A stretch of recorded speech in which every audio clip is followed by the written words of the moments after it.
independent of counseling, I think found a couple of things that are perhaps like touchstones in our relationship.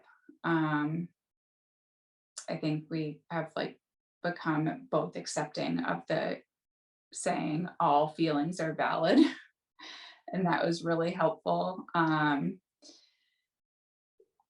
For me, especially, I had so many feelings and still do. And I think, you know, you found a place where you could be just more accepting of them and kind of let them ride them, you know, work the way out.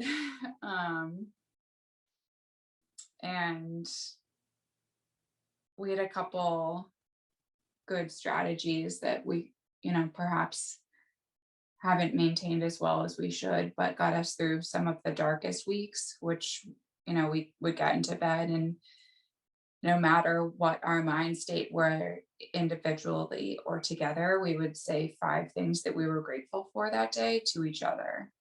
And that was, important practice in a time where, perhaps we couldn't talk to each other about our feelings about Alden's diagnosis. But we could talk about what was good and find common ground there. Um, I think that I might have had the false expectation that Dave and I would grieve the same way. And that is obviously impossible. But I think I still to this day have to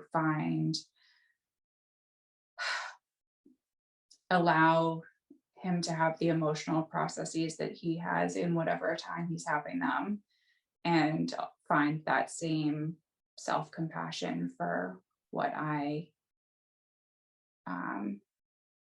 take on emotionally every day.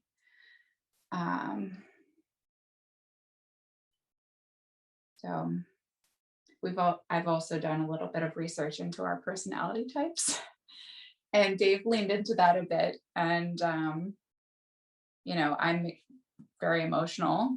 He's very practical, rational. I am, motivated by intimacy, and Dave is more kind of power driven and focused.